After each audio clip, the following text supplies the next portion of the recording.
Ito ang pangitain ko habang nakaiga ako na 1 oras humigit kumulang sa loob ng simbahan.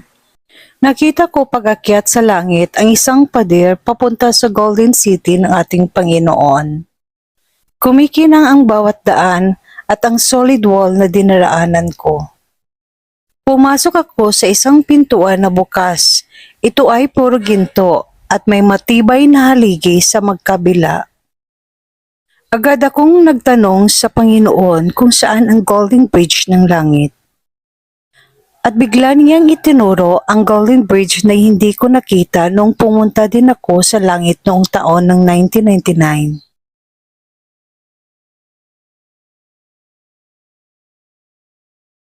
Lumakad kami ni Lord Jesus sa isang maliit na daan na ginto at papalapit sa Golden Bridge.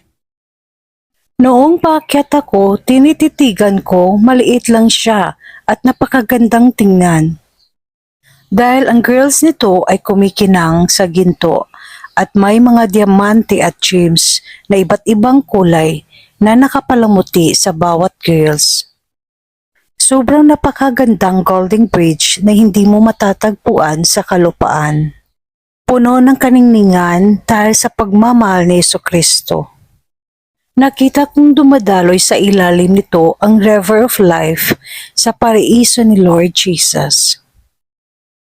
Pagkababa ko sa may hagdanan ng Golden Bridge, nakita kong sumasayaw at kumakanta ang mga birding halaman.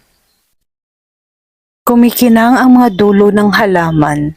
Nagbibigay puri sila sa ating Panginoon at nakita ko rin sa dulo ng mga dahon ay may mga diamante ang bawat isa.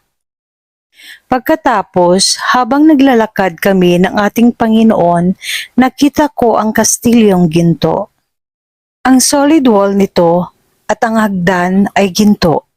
Ang Golden Castle ay nagniningning at dumaan kami sa likod nito. Puro ginto ang daraanan at umakyat kami sa pinakatuktok ng kastilyo.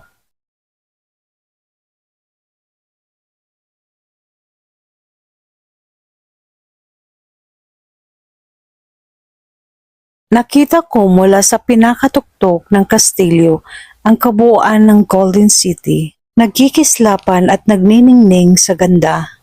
Sobra akong namangha sa aking nakita. Dito ko nakita ang mga bahay at ang buong paligid ay puro ginto. Bumaba na kami at pumunta sa kanyang trono.